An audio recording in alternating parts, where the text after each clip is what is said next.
It's America at Night with Rich Valdes. All right, America, welcome back. As promised, we've got Congresswoman Beth Van Duyne, BVD, from the great state of Texas. How was your Easter? How's everything going? Welcome to New York City. Thank you. I'm happy to be out of D.C., quite honestly. We've been working. It always kind of cracks me up, though, when people are like, oh, you're on recess, you're on vacation. It's like, if anybody sees our schedule when we're back in the district, they will know we are not on recess. You're meeting with people, you're meeting with your constituents, you're meeting with business entities, and, you're having roundtables, and it's constant. Yeah, I bet there's no vacation during the recess for sure. No. Recess is not what it was when I was a kid. Yeah, right. This is why you're in New York City and you're running around, probably on your third interview of the day. But that's life as a congresswoman.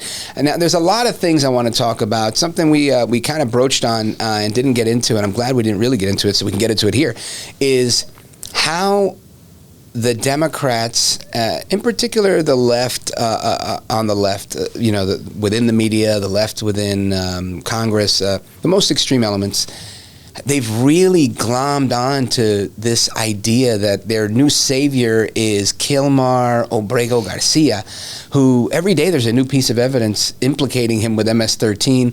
I saw him just recently, President Bukele, tweeting a funny picture of him sitting with Senator Van Hollen, who's in El Salvador. I thought enjoying the whole margaritas. Yeah, right? Having margaritas. This is so laughable, but it's not, that the Democrats want to die on this hill. What do you think?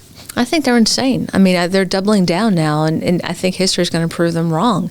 You have got a member of MS-13. You have got an alleged wife beater. And the newest information I saw was he was stopped for basically being a human trafficker as well. He was stopped in Tennessee with 8 folks in the car. He was very suspicious, had, by the way, an expired license, and this guy hasn't gotten picked up yet. And now we're finally shocked that he's being deported as an illegal alien, and illegal criminal alien on top of that. And I think Democrats, when this was first introduced in the mainstream media, was fine to go along with it. You have deported an American citizen. He is a fine, upstanding member of your community, and he's a father of 3. And then all of this stuff starts coming out, and they are still doubling down. Where are they for the families of women who have been assaulted, raped, murdered? Where are they, quite honestly, in looking at the American citizens who are being held against their will in Gaza by Hamas? It just seems an odd hill to die on, an odd poster child for criminal illegal aliens that they're trying to somehow put out there. He's an MS-3 gangbanger. He is a alleged wife beater and a human trafficker, and they're going to town trying to raise this guy up as if he's just, something that he's not. And if this is where they want to take it, God help them.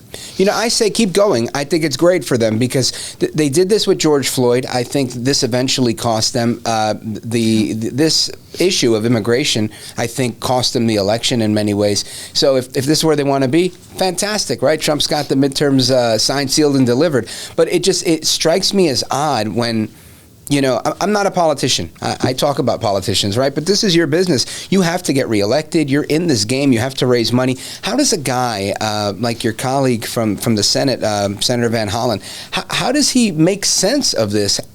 Please don't ask me. Don't ask me to defend and to try to make sense of it. It makes no sense. It doesn't make any sense to me. And if you look at what happened in November, he should recognize the fact that it doesn't make sense to most Americans. Most Americans want to live in a community in which their kids can go to school and they don't have to worry about their safety there and back. They can sleep at home and not have to worry about somebody busting into their house, where they can go for a jog and not have to worry about their wife or their daughter being raped and murdered. I think people recognize that. They came out in droves and voted to support a president who promised that he was going to fight against that, and you've seen it. I mean, God love Tom Homan and the work that he is doing, and Kristi Noem for having the backbones that they have and sticking to their guns. And as a result, you've seen 95% less illegal crossings into our country March of this year as opposed to under the Biden administration March of last year. They are having success in record numbers, and guess what? We didn't have to pass another bill to do it. The laws were already on the table. The methods were already there. The Biden administration chose not to do it, chose to open our borders. And as a result, you're seeing the kind of crime in our communities that you're seeing now. Amigos, we're on with Congresswoman Beth Van Duyne from the great state of Texas. And, Congresswoman, I look at so much of what's happening, and I think to myself, it's almost as if they're trying to create a scenario to continue the MAGA movement, to almost keep it going, because they double down. You had on Thursday, the mother of Rachel Morin, Patty Morin, gives this graphic It was heartbreaking. play-by-play that I thought, this woman has the courage of 10 saints. I don't know that I could do that, and I pray I never have to. But I look at that and I think that is going to sway people. Yeah. Van Hollen sitting down drinking margaritas in El Salvador in this big prison place, it's not moving the needle for anything, in my opinion. Maybe I'm living in my bubble, maybe not. But what do you think? I think when you looked at the mom, and all of our hearts could go out. Yeah. When she said that, she's like, any of you who are a mom, can you imagine somebody reaching into your chest and pulling out your heart? And that's what I wake up feeling every day. It's very hard to imagine not reaching people when you're talking to them like that. Versus, Senator Van Hollen, who is in a it was obvious it was this hotel, a meeting room where he is literally by himself. I mean, symbolically, I thought that spoke volumes. And he's defending somebody, saying that he didn't have due process. Well, the fact is that this guy did have due process. He went in front of a court. He was ordered out of the country, deported. He went and he appealed it. His appeal was denied. The whole point of where they're saying is you can't send him back to El Salvador because he's got a rival gang that will kill him. Well, that rival gang is no longer in business. So there's not an excuse not to send him back to his home country. And you've got the president of that home country saying, yeah, we want him here. We want him in jail. So I think, again, if you're trying to find that straw in a hayfield of somebody that you can put on a poster and say, don't you feel bad for this, they've picked the wrong one. I agree with that 100%. This is a losing fight, and I'm amazed that we're having it. I'm amazed that that's happening. I'm amazed that there's a president from another country sitting in the Oval with the president of the United States, jointly arguing with CNN about why, what you just mentioned, 95% border security, and that's not making the headlines the way it needs to be. Congresswoman, I want to, again, welcome you to New York. Glad that you're on the program again. Great to meet you in person. You are more lovely in person, by the way, than you are in our other interactions. So, welcome. The stuff I want to get into now is, we saw President Trump's approval ratings go up a week ago Monday, when after he doubled down on tariffs and broke Wall Street for 5 minutes, and people were freaking out about this, and some people were getting rich over it because he said, hey, now's a good time to buy, when he posted on Truth Social. And I think it's much ado about nothing, but the results speak for themselves. People are interested. There's some fake polling that comes out afterwards saying, he's really not that good, this, that, and the other. Now, ultimately, I think the tariff strategy seems to be working, right? Because it's really not a tariff strategy, if you look at it. I think it's a do this or I will strategy, right? And ultimately, it's called let's have no tariff strategy, right? Let's build an America strategy. And I think people are getting hung up on trade deficits. They're getting hung up on tariffs, per se. What do you think of my assessment, and am I missing something? I think the president is using tariffs to get to three goals, and I don't think they're competing goals. I think they're complementary goals. I think one, he's using tariffs as a way to get the attention of countries that we need their help. Whether or not that's China and their fentanyl that they're sending over, or Mexico and their drug cartels and sex trafficking and, again, fentanyl flow, and saying, hey, we are going to double down on you if you do not help us protect our borders, protect our country. I think the second thing he's doing is countries that we have had a very, we feel like we have been abused as far as tariffs go. He's saying they're going to be reciprocal trade. So if you're going to sit here and you're going to punish us, we're going to do it equal. It's up to you. Do you want to work with our country? Do you want to have access to our markets? Then you're going to have to work with us, because if it was good for the goose, it's good for the gander. I think the third thing is that they're actually using tariffs to get back to pre-1913 in our country's history, to use them as a revenue raiser. But the fact is that when you see the reaction that's coming out of Wall Street, and you see the reaction that's coming from these businesses, they want consistency. They can play by the rules if they know what the rules are, and they're going to push on the brakes of investment while you still have some of this uncertainty. Sure. But I think it's very smart of Trump to be able to do this, the president to be able to do this early on in his presidency, to basically blow up a system that has not been working for us, that we have seen China literally rip out, our manufacturing base in this country, and we saw it when you had supply chain issues during COVID. You saw it so starkly, to try to get that back. And I think, again, the markets are going to understand. Right now, it's a little chaotic, but I think it's organized chaos. This is a president who had 8 years to put this strategy in place, 8 years to get together a team to be able to execute on it, and it's working. You think about all the countries that are coming to the table now saying, we want to work with you. We're willing to reduce the tariffs that we are charging because we want to have access to the U.S. market. He's all for free trade, but he wants it to be fair, and he wants it to be balanced, and he wants it to be in the best interest of our country. That's what we should be wanting. And I think at the same time that you have the tariff discussion, and why some of the hesitancy in that is because right now we're working on a tax bill. And I think the business community, our job creators across the country, are very hungry to find out what that's going to look like.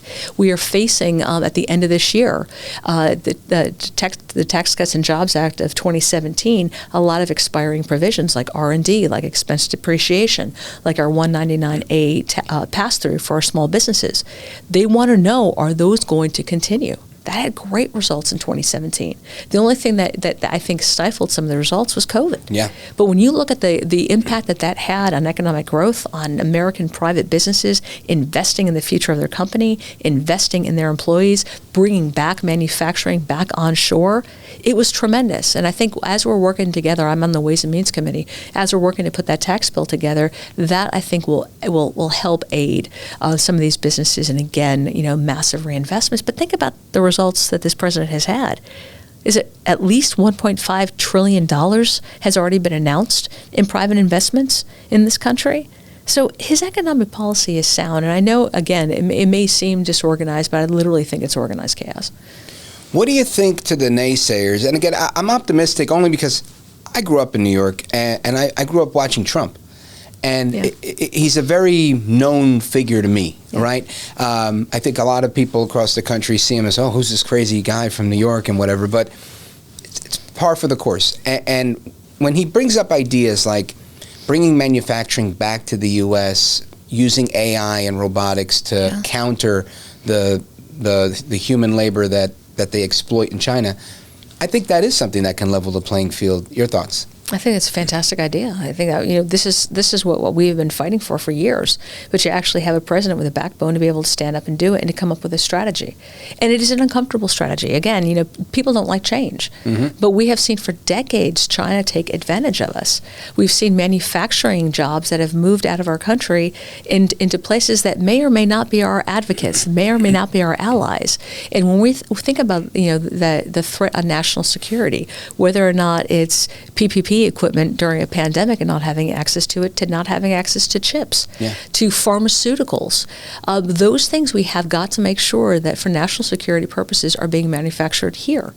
And for so many businesses have come to us and said, look, we want to be based in America. We are happy to be based here. We have a great market, but we are being strapped with regulations. You strap our hands behind our back with regulations, and then you import from countries that don't have any of those regulations, and you make us completely uncompetitive.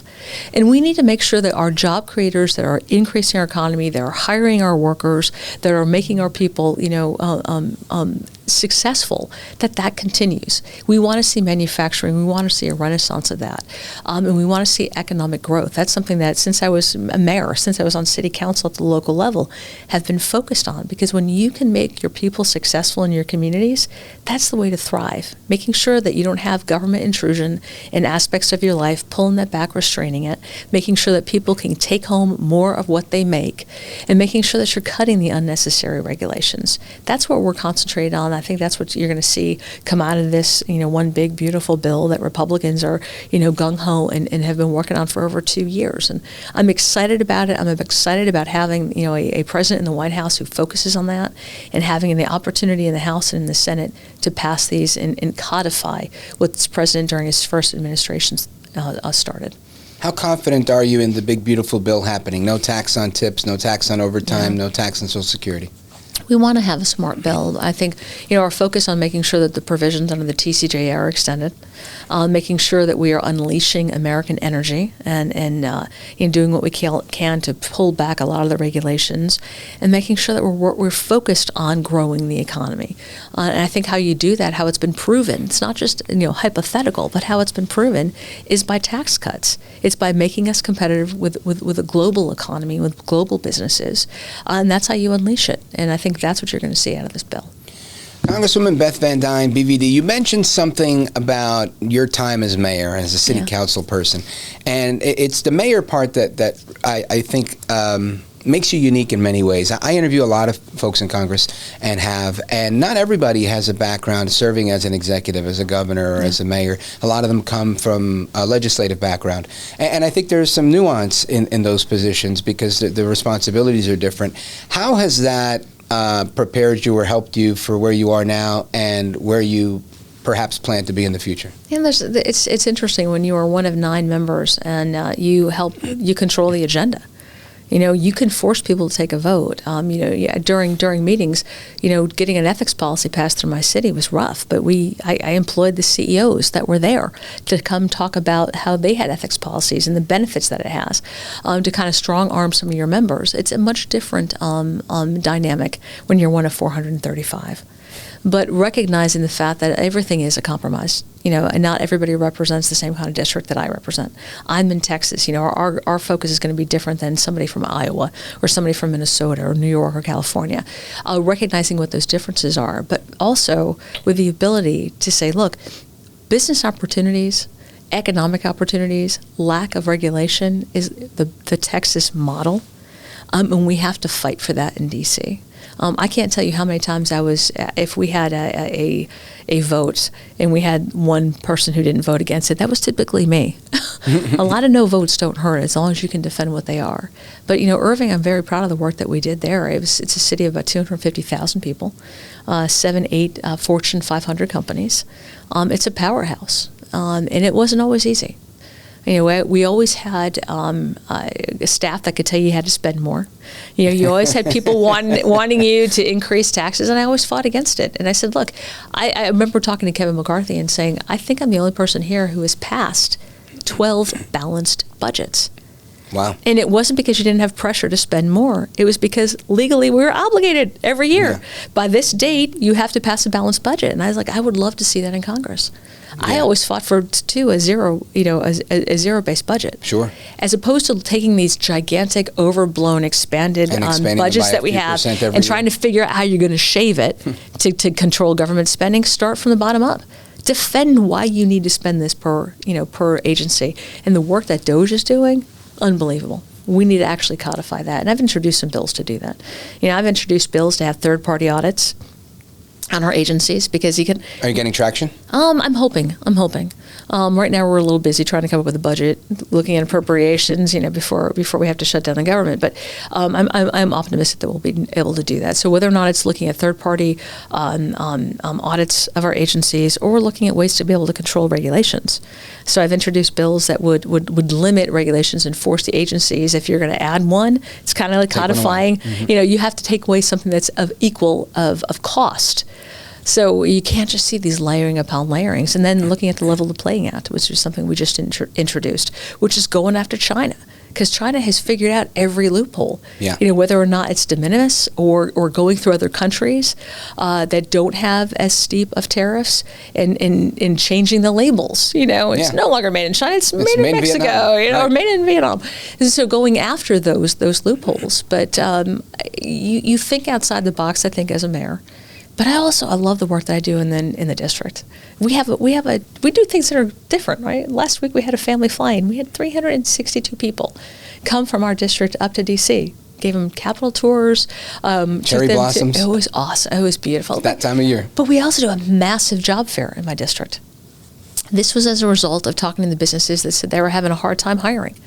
Talking to people, just everyday people who had lost their jobs during COVID, who were trying to find new opportunities for increased benefits or increased flexibility or increased pay. So we did this job fair, and the first job fair that we had about 6,000 people come. Wow. The last one that we had between 25 and 30,000 people come out. We had over 500 businesses, and they had 22,000 job offerings, and about 30% were six-figure and above jobs.